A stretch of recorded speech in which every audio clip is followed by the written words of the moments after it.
Olá, alunos. Então, hoje o assunto é reino protista.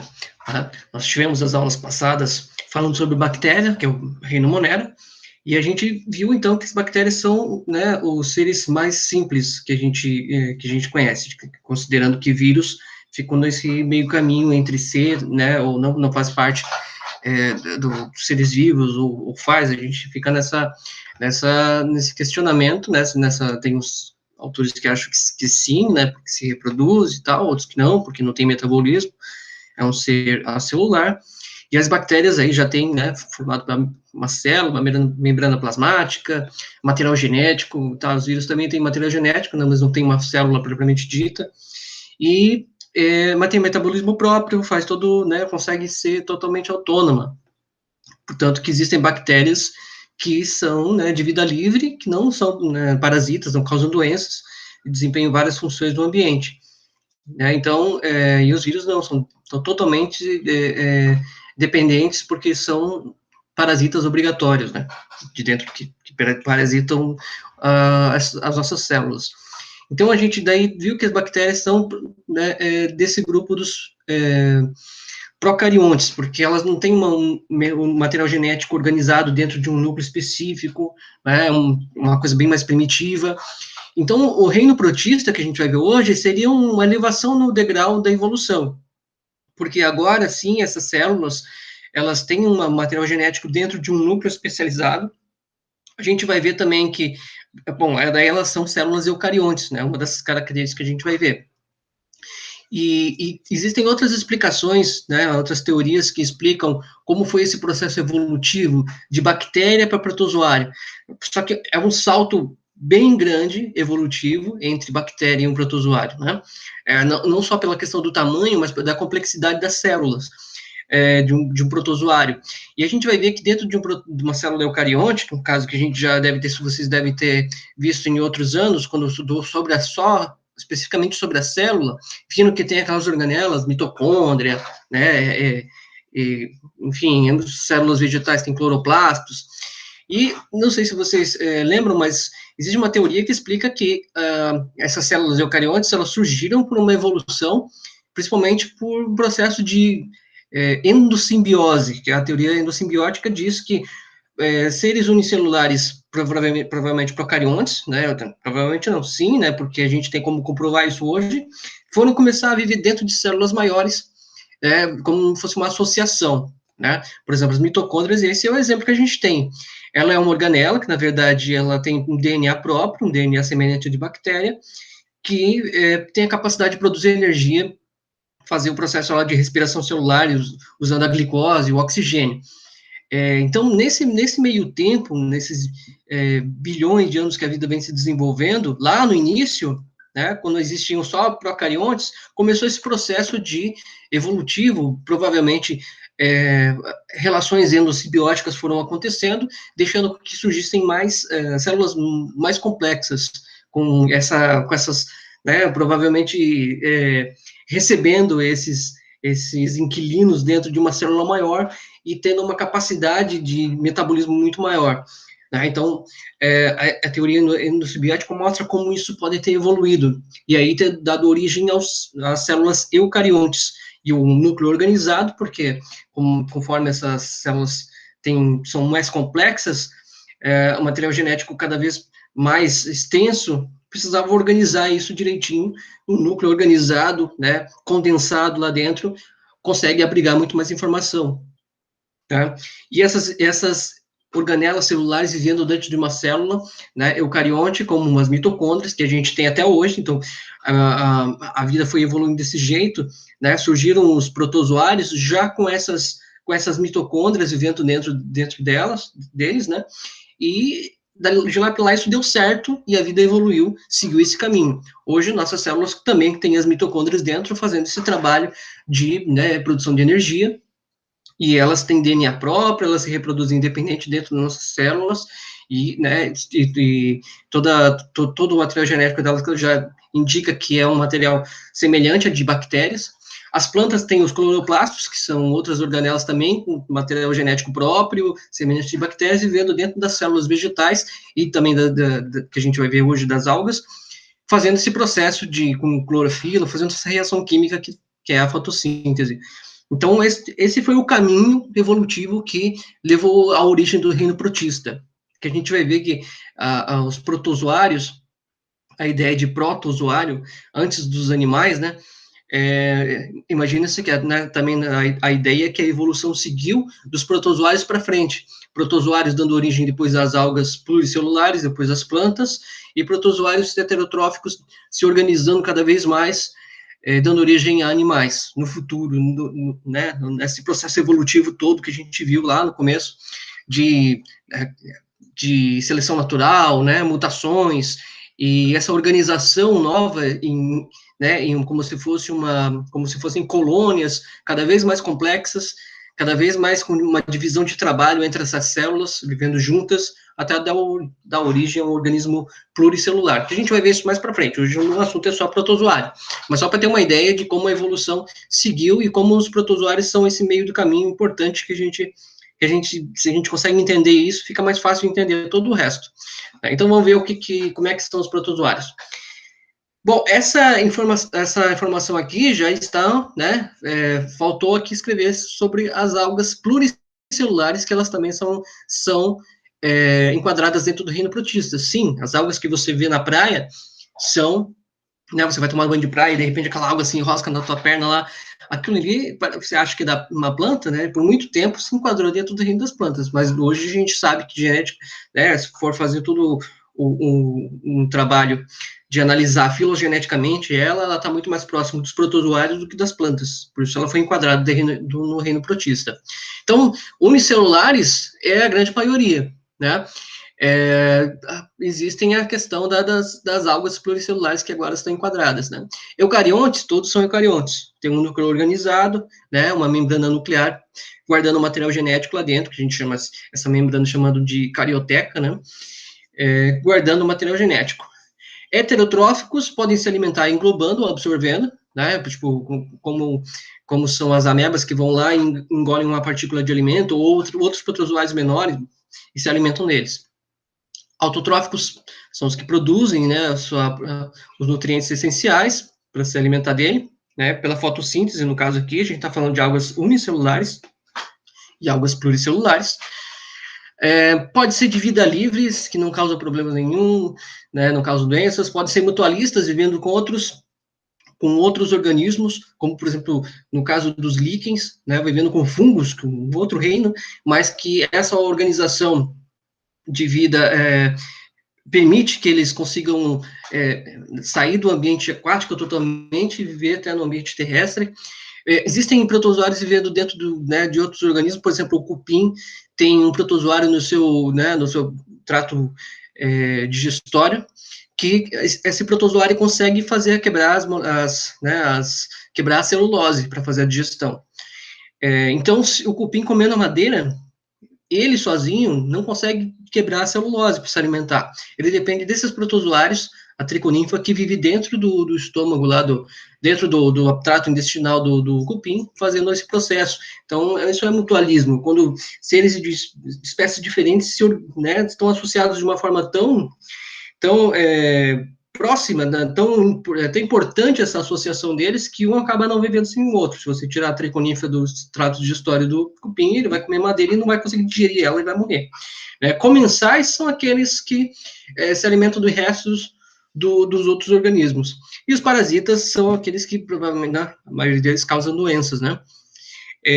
Esses termos que a gente está vendo aqui, né, se aprende muito lá no comecinho, lá quando a gente está falando um pouco de ecologia, né? Então, são as relações ecológicas, né, mutualismo, comensalismo, o parasitismo, predatismo, enfim, a gente ainda vê isso para entender como é que esses seres podem estar no ambiente, né, e isso é importante também para o modo de vida desses seres. A fisiologia, como é que funciona esse ser vivo aqui, como é que funciona dentro lá da célula. Então, equilíbrio osmótico. O que é equilíbrio osmótico? É esse equilíbrio entre a quantidade de água que precisa entrar dentro da célula e a quantidade máxima que pode ter e ter que eliminar o excesso de água. Esse equilíbrio osmótico tem que fazer. Os protozoários que são marinhos, eles são isotônicos em relação ao ambiente, ou seja, dentro da célula, no citoplasma, existem vários sais dissolvidos nesse citoplasma. Então, essa concentração de sais é muito parecida com a concentração de fora, né, do ambiente aquático marinho que ele está inserido. Então, essa entrada de água né, não é tão intensa, afinal de contas, está equilibrado. Né? E já os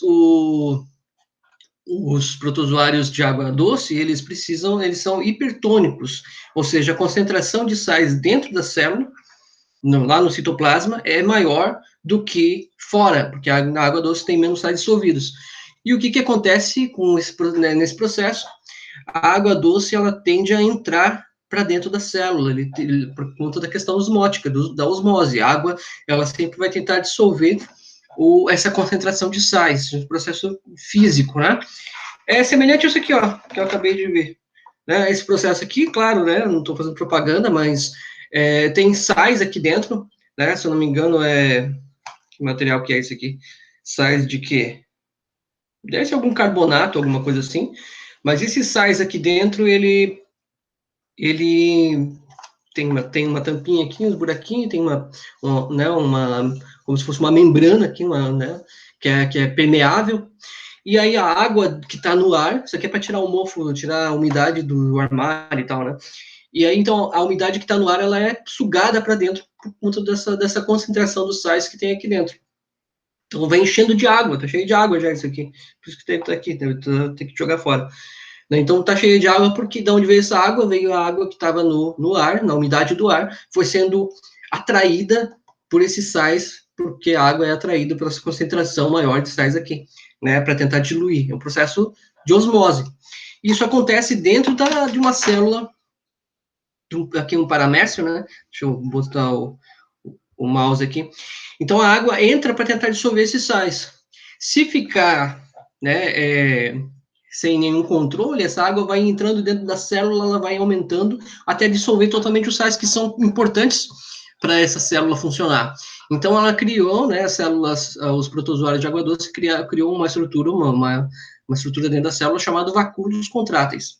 A ideia é que eles vão se enchendo de água, como se fosse uma bexiga, vai guardando água tudo dentro dessas bolsinhas. Quando elas estiverem bem cheias, elas eliminam a água para fora e então mantém esse equilíbrio osmótico da água que está entrando, porque no ambiente de água doce, a água entra muito mais dentro das células, certo?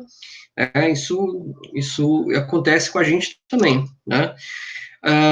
Trocas gasosas e excreção, né? No caso, a ideia de troca o oxigênio, né, e o gás carbônico, como é que acontece? Por difusão direta, né, essa concentração maior ou menor fora dentro da célula, se tem uma concentração menor dentro da célula, daí ela começa a entrar, por exemplo, o oxigênio dentro da célula, aí vai produzindo energia através desse processo da mitocôndria lá, de usar a glicose e tal, e aí vai sobrando gás carbônico dentro da célula. Aí esse excesso de gás carbônico dentro da célula, quando ele for menor fora, daí ele começa a jogar para fora da célula, né, esse processo de difusão.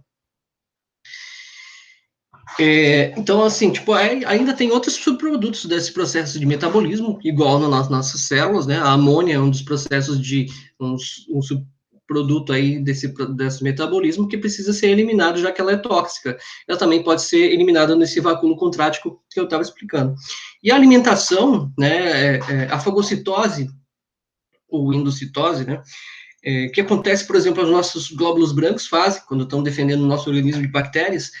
Por exemplo, aqui é uma ameba, né, um protozoário risópode que está se alimentando de alguma partícula de alimento ou de algum outro ser unicelular, e a célula, né, faz como se fosse uma abertura, não faz uma abertura na membrana plasmática, mas assim, ela simplesmente se dobra em si mesma e coloca para dentro essa partícula, e aí começa a ação dos lisossomos, que são uma organela celular também, que vocês devem ter aprendido quando estavam falando só de citologia, que liberam enzimas nessa partícula alimentar, nesse outro organismo que ele englobou, né? E aí forma esse vacúolo digestivo, que começa a liberação de enzimas, que vai quebrando, dissolvendo, né? Absorve o que é necessário, e aí acontece a exocitose, se forma esse vácuo, né, nesse vácuo digestivo, ele vai se aproximando da membrana plasmática e novamente, se joga para fora todo material que não for aproveitável, né? É isso, né, da parte de fisiologia. Agora, a classificação. A classificação, eu não acho que seja tão interessante, pelo menos eu penso assim, que a gente fique decorando o nome de filo e tal, de uma classificação, porque além de ser você vai gastar bastante tempo tentando decorar esses nomes, né? Ainda por cima eles mudam o tempo todo, toda hora está se mudando a classificação, né? Porque descobrem, não, esse aqui é mais próximo evolutivamente do outro e tal, agora vou mudar de nome, não é a mais risópode, se bem que esse não tem mudado muito. Além de que existe uma diversidade muito grande desses seres, né, no ambiente, são uma diversidade gigante de formas e aí tem como decorar tudo, né? Se a gente estivesse lá cursando a graduação de biologia, até vai. Agora, a gente que está só interessado em saber o básico sobre protozoários, que eu acho que não interessa muito, mas vamos só pelo menos focar na questão de que vamos pensar de alguns grupos principais dentro dos protozoários e o que determina ele ser classificado como tal, né? Por exemplo, os protozoários ameboides, que é o que as amebas, né? Vamos ficar só nos nomes maiores aqui, tá? Não vamos entrar naquela questão de heliozoário e tal, aí a gente vai ficar doido só tentando gravar isso. Vamos só pensar de modo geral, os protozoários ameboides, que são as amebas. Eles têm as presenças de pseudópodes, né? Pseudópode, na verdade, é o seguinte, a ameba, ela é um protozoário que não tem forma definida, né? Ele pode ficar do jeito que ele quiser. Se esticar, né? Se encolher, enfim. Igual lá aquela amoeba lá da massinha de brincar lá, que fica uma geleca, mais ou menos aquilo lá seria uma ameba. E os pseudópodes são esses prolongamentos da membrana plasmática que ele faz. Então, quando ele estica para um lado, assim, né, formando esses alongamentos, são os pseudópodes. É assim que ele usa para se locomover e também para tentar capturar alguma coisa que ele queira se alimentar. Né? A maior parte é de vida livre, vive em ambientes aquáticos, se alimentando de outros protozoários, de partículas, sei lá, matéria orgânica. Mas existem ameboides, existem amebas que são parasitas e causam problemas, como a amebíase, que é uma doença causada por uma ameba, é uma doença causada que é transmitida em água contaminada, né? Você pode estar na água contaminada por esgoto e tal, né? E causa problemas intestinais, né? Algumas são bem graves até. E existe toda uma outra diversidade gigante dentro desse grupo que tem pseudópodes, né? Tem uns que formam uma carapaça como se fosse uma concha, né? Tem uns que têm como se fossem perninhas, por isso foi tratado como protozoário. Porque eles pegaram no microscópio e olharam um bicho que tinha uma concha e tinha como se fossem perninhas que andavam, né? Né, acharam que são como se fossem animais microscópicos, mas na verdade viram que é um unicelular, então não dá para colocar um animal né, no mesmo parâmetro de um ser unicelular, então criaram um grupo próprio, que são os protozoários, mas já se ligando que tem uma semelhança muito grande, né, com algumas coisas que os animais fazem.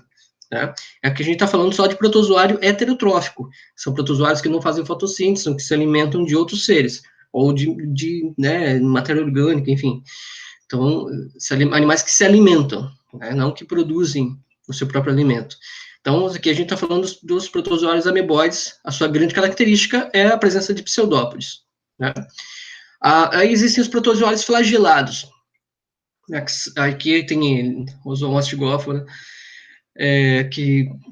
que não é o que vocês não precisam ficar decorando esses nomes, vamos pegar só protozoários flagelados, que é o que interessa para a gente, porque a gente está falando que ele tem a presença de flagelos, que são essas extensões, né, produzido aqui túbulos aqui com proteínas específicas que dão movimento, e ele se movimenta utilizando esses flagelos, então. A giardia, que é um protozoário causador de doença, que parece um bichinho que tem 2 olhos, né, são os núcleos dela, né, o tricomonas, que é um protozoário que causa uma DST, o tripanossoma, da doença de Chagas, leishmania, que são da leishmaniose. Então, viram que esses 4 protozoários aqui são protozoários causadores de doença, mas existem protozoários de vida livre que não são, que não causam problema nenhum, né?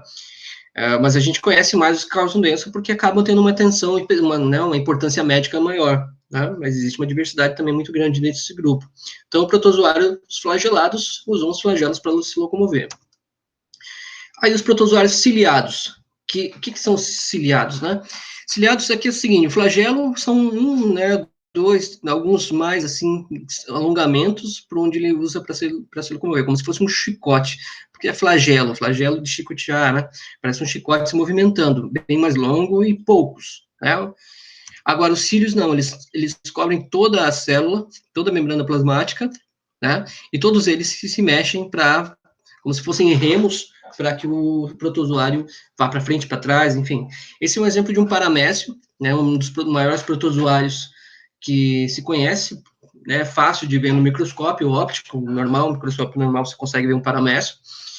Então, esses cílios, eles usam na locomoção, né, tem de vida livre, né, ou parasitas. Aqui a gente está vendo aqui que ele tem uma entrada aqui, né, uma entrada na célula chamada citofaringe. A citofaringe é uma entrada por onde ele se alimenta, né? É quase como se fosse uma boca, né? Mas a gente não vai chamar de boca porque a gente está falando de protozoário e não de animal, né? Mas olha só como já tem características que indicam, né, uma semelhança no processo de alimentar, por exemplo, né? Outras coisas que a gente vai ver mais para frente ainda nesse daqui a gente não tem, mas estruturas capazes de detectar a presença de luz ou não, né? É uma quase visão, né? Então, assim, são coisas que a evolução começou desse jeito, né? Então, parece, né, esse aqui, como a gente vê no microscópio, olha só a entradinha aqui, que é a citofaringe, a entrada de alimento, né? E, né, então, os protozoários ciliados se locomovem utilizando cílios. E, por último, aqui a gente tem os protozoários apicomplexos, ou chamados mais comum de esporozoários. Isso que eu quero que vocês lembrem, tá? Não vamos ficar lá naquela loucura de monte de nome lá, tá? Os esporozoários, eles não têm estrutura de locomoção, por isso que todos eles são parasitas, né? Porque ele não precisa se locomover, ele utiliza outros seres para poder se transportar, né, para fazer esse processo de reprodução e tudo. Então, né, o plasmódio, um exemplo, ele, causador da malária, né, ele utiliza nossas células sanguíneas para estar se transportando dentro do nosso corpo, é o que importa para ele, não precisa locomover para isso. Ele é um parasita, ele utiliza outros organismos para estar se transportando, né. Eles apresentam essa estrutura denominada complexo apical, que se, né, prende e penetra nas células hospedeiras. Então, esse complexo apical é exclusivamente para poder, né, parasitar as células, né, e usar as células de um hospedeiro para se reproduzir. No caso dos plasmódios, a gente está falando das células sanguíneas e células do fígado, né. O toxoplasma também, que causa toxoplasmose, né, tem a mesma lógica, né, só afeta outras células. Então, a gente está vendo aqui, ó, nesse desenho aqui, né, todo, ó, complexo golgiense, tá, mitocôndria, retículo endoplasmático, tudo que uma célula eucarionte, que é comum, que a gente vê, inclusive as nossas células também têm. Né? Claro que ela é um pouco mais simples, né? A mitocôndria, lembra que a mitocôndria tem um DNA próprio, um DNA de bactéria, que vive dentro de uma célula maior, inclusive dentro das nossas também. Então é isso. Aqui a gente tem o que uma pessoa, quando vai fazer um exame para saber se está com malária, faz uma lâmina de esfregaço de sangue, né? Pega lá um pouquinho de sangue, coloca na lâmina, dá uma raspadinha lá, coloca no microscópio, coloca corantes, claro, né? Aí você vai ver, essas bolinhas aqui são as células sanguíneas, hemácias, aí de repente você encontra lá uma coisa desse aqui, que é o plasmódio causador da malária, que já infectou essas células aqui, já está ocorrendo a reprodução de plasmódios dentro das hemácias. Aí vai começar a se reproduzir um monte de plasmódio dentro da hemácia, até que elas rompem, e aí já era células sanguíneas. Então vai começar a faltar células sanguíneas dentro vai fazer um exame, você parece que está com uma anemia, porque está começando a faltar glóbulos vermelhos. Hemácias, mesma coisa, né? E depois vai afetar até o fígado, enfim, tem as as variáveis de malária, as mais perigosas vão destruir teu fígado, né? Vai causar uma febre hemorrágica, né? E é isso, então, né? Reprodução. A gente está falando de reprodução assexuada, aquela que não existe troca de material genético, né? A gente está falando aqui, o indivíduo se divide simplesmente, porque né, faz uma cópia do material genético e se divide. Se paridade, a gente está falando das amebas, flagelados, ciliados, podem fazer dessa forma. E a divisão múltipla, formando os esporozoários e rizópodes, formando esquizogonia ou esporogonia. O que é isso? Estou falando tudo. Né?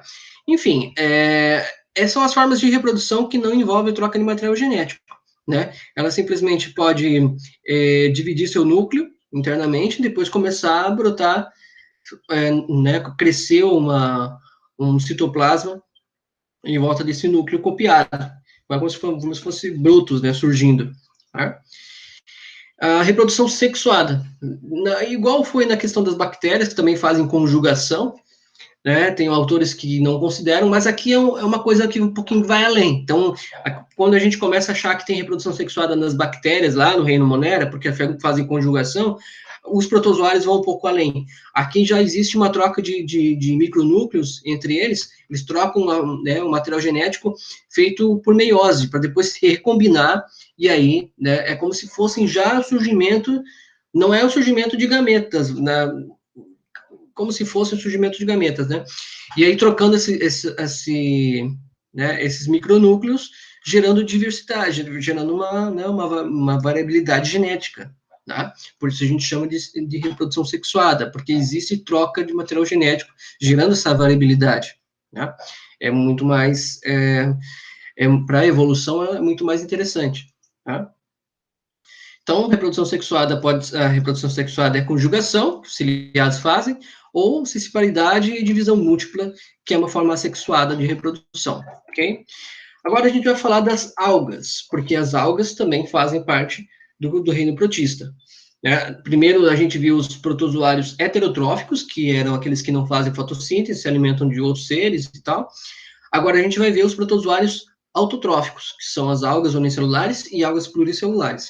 A gente tem as euglenófitas, que são as algas de água doce, algas verdes, né, de água doce, microscópicas, e elas têm flagelo também, elas são parecidas lá com os flagelados, só que nelas tem clorofila, fazem fotossíntese, né. As crisófilas, né, que a gente está falando aí de algas amareladas, pardas, que devido à presença de pigmento chamado fucsantina, elas têm parede celular, forma tipo uma cápsula, uma conchinha também, de sílica.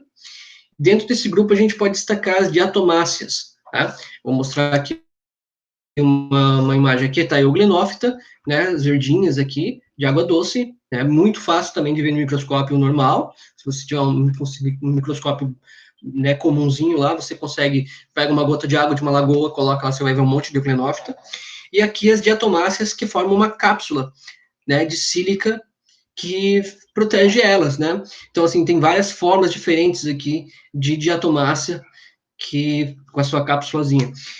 E, bom, as diatomáceas, elas têm uma coisa bem interessante, né? Ao longo de milhões de anos, nos oceanos, com diatomáceas vivendo e morrendo, todas essas cápsulas, depois que elas morrem, continuam existindo, já que é um material muito mais resistente, e foram se acumulando no fundo dos oceanos, formando camadas e camadas desse material, de sílica. E aí, depois, agora, na nossa era, mares que deixaram de existir, né, subiu continentes com a movimentação das placas tectônicas, jogou né, para cima, para a superfície, fundos de oceano. E aí ficou aquelas camadas desse material que foi se depositando ao longo de milhares de anos, e a gente usa esse material para fazer pasta de dente, por exemplo, né? Que então tem essas cápsulas, microcápsulas aqui de algas diatomáceas, que são boas para fazer pastas que são com essa capacidade abrasiva, mas muito mais delicada. Então, a pasta de dente a gente está usando aí diatomáceas, claro que, né,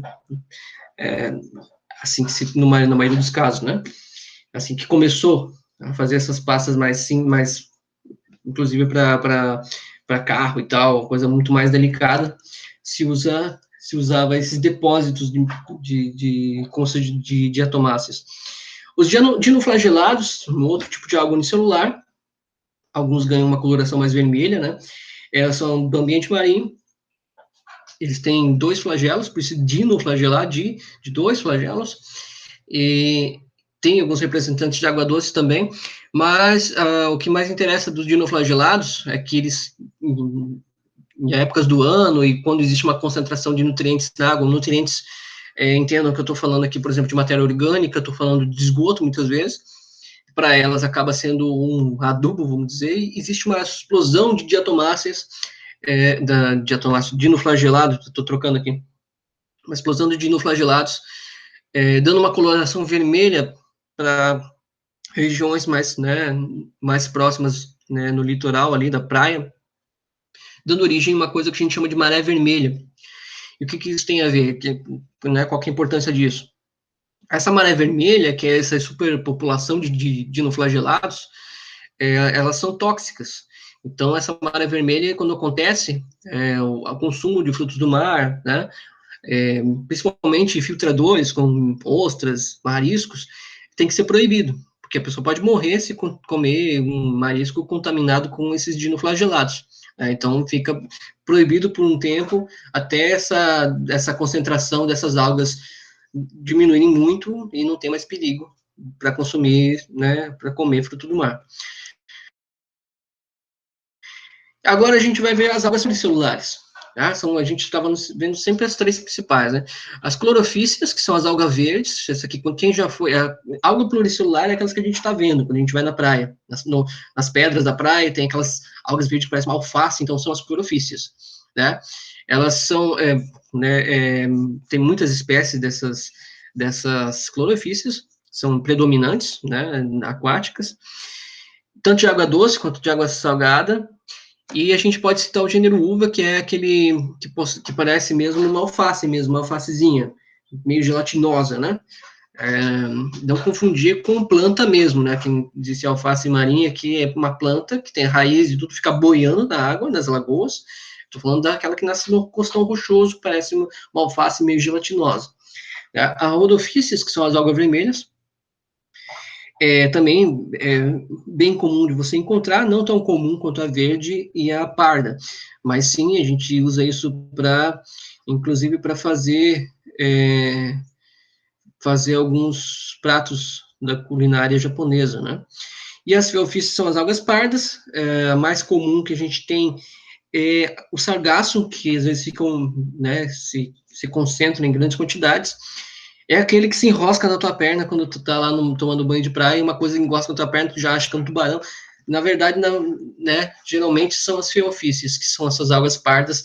O sargaço é o principal exemplar. Né, essa cor aqui, alguns têm até folhinhas, né, uma cor mais parda mesmo, por algas pardas. As algas verdes, aqui tem um exemplo de uma que não é a uva, né, e a alga vermelha, aqui na praia mesmo. Simples, são as 3 principais tipos de algas pluricelulares. O que aconteceu aqui para a gente chamar ela de protozoário, né? Na verdade, então, a gente sempre achou que a alga marinha era planta, né? Mas se a gente olhar ela do ponto de vista filogenético, fizer testes moleculares, a gente vai ver a proximidade evolutiva com ela, com as plantas, né? Com os protozoários, e não com as plantas, certo? Então, o que deve ter acontecido ao longo da história evolutiva para que de protozoários que faziam fotossíntese surgiram as algas pluricelulares? Bom, a explicação mais aceita é que elas foram se agrupando, formando como se fossem colônias de protozoários que faziam fotossíntese, e essas colônias foram sendo muito mais interessantes para, né, muito mais úteis para a sobrevivência, muitas vezes, do que viver de forma isolada, viver de forma autônoma. E acabou dando certo essas colônias. E essas colônias, elas foram cada vez mais né, se tornando cada vez mais complexas, onde algumas células começaram a ganhar outras funções dentro desse grupo. E esse grupo começou a se transformar numa coisa muito mais, com essa divisão de tarefas dentro desse grupo, até dar origem a uma coisa mais organizada a um nível formado por várias células com diferentes funções dentro desses grupos de células, né? Aí chegou um nível, né, um nível de complexidade de uma alga, tá? Desse grupo, né, bem mais complexo. A mesma ideia pode se pensar também lá para os animais, para os primeiros animais que surgiram, que a gente vai ver que os primeiros animais, as esponjas marinhas, que são uma coisa bem primitiva, sem tecidos verdadeiros, e na verdade é só como se fosse um condomínio de células que trabalham juntas, mas que já começa, né, já começa a funcionar como um organismo pluricelular. Isso é também a história das algas, né? Qual que é a importância ecológica? Né? Por que a gente fala tanto da praente, mas é importante saber por que a gente tem que entender um pouco sobre isso, para saber que é importante, porque se a gente não entender isso, né, a gente pode fazer escolhas para a nossa sociedade que vão impactar no funcionamento da vida no nosso planeta, né? Isso já acontece, né? Isso já acontece e a gente precisa compreender mais e tomar as decisões corretas, para que a gente tenha um planeta que funcione, que a vida funcione nesse planeta. Uma das importâncias ecológicas que a gente pode destacar aqui para os protozoários, tanto os heterotróficos quanto os autotróficos, por exemplo, nas cadeias alimentares oceânicas do mar, né? Olha só a vida marinha, o quanto ela depende desses organismos unicelulares, né? Então, as algas unicelulares, que a gente está aqui flutuando aqui, por exemplo, né? Elas estão pegando sol, fazendo fotossíntese e tal, né?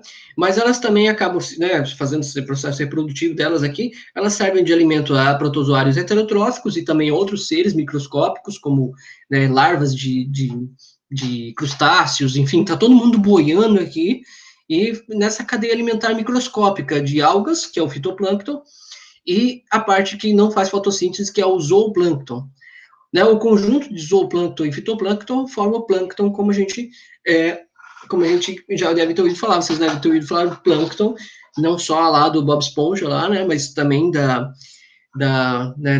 que é um componente marinho, né, aquático, que é a base da cadeia alimentar marinha.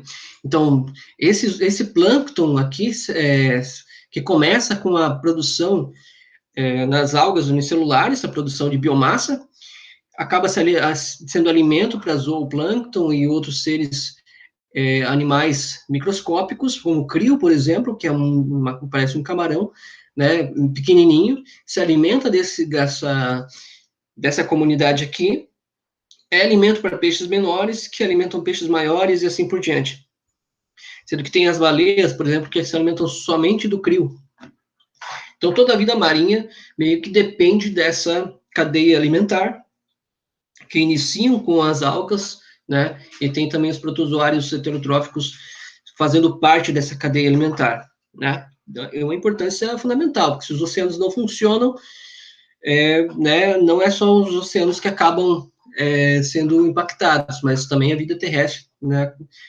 A questão climática, enfim.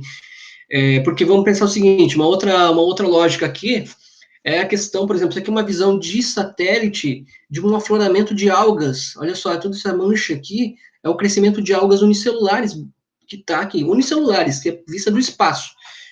Como isso pode acontecer? Porque são muitas algas juntas, muitas algas microscópicas juntas, formando uma massa gigantesca desse contínuo aqui de plâncton, de fitoplâncton, a gente pode chamar. É o floramento de algas unicelulares. Tem uma foz de rio aqui, provavelmente está chegando matéria orgânica e toda coisa vindo do continente, e chega para alimentar essas algas e elas começam a se reproduzir em grande quantidade. Que nem eu falei lá da maré vermelha, né? Só que aqui não é maré vermelha, aqui é um outro tipo de alga.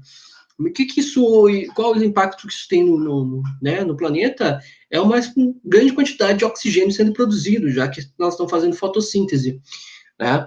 Então, aquele processo lá além da questão do funcionamento das cadeias alimentares marinhas, ainda tem a produção de oxigênio, a retirada de carbono da atmosfera, toda aquela história lá que a gente sabe que é importante, já que a gente libera carbono na atmosfera em grande quantidade, queimando gases né, combustíveis fósseis, e as algas captam esse carbono para fazer a fotossíntese. Então, acaba tentando buscar um equilíbrio. Claro que a quantidade que a gente emite está sendo maior do que esses seres fotossintetizantes estão captando. Afinal de contas, está sendo provado que a concentração de carbono aumenta e a temperatura da Terra também aumenta, né? Principalmente a temperatura até dos oceanos. E aí tá a história toda de que na Amazônia não é o pulmão do mundo são as algas marinhas e tal. Isso é um fato, realmente. Mas isso não pode ser usado como um argumento para achar, então, que a Amazônia pode ser desmatada, devastada, porque não é ela que produz. Ela também produz oxigênio, né, além de captar o carbono da atmosfera, né, a Amazônia, e tem uma importância climática para todo o planeta. Afinal de contas, tem toda a questão da umidade que ela libera no ar, quando as plantas transpiram, liberam água, que vai fazer cair chuva em outros lugares. Se não fosse a Amazônia nesse lugar, provavelmente hoje a gente ia estar aqui vivendo num deserto, né? Então, assim, as algas aqui são realmente a grande importância, os grandes produtores de oxigênio no nosso planeta. E aí, né, pode até falar a ideia de pulmão do mundo, mas isso não pode servir de argumento para achar, então, que a Amazônia não é importante. Ela também tem sua importância. Aliás, todo o funcionamento dos ecossistemas são importantes para a vida no planeta, né? É isso. Para o próximo assunto de vocês, a gente vai falar das protozoonoses, que é a ideia das doenças causadas por protozoários. Mas essa eu vou ter que conversar com vocês para deixar esse trabalho na mão de vocês. Ok? Então é isso. Essa foi a aula de hoje. Até mais.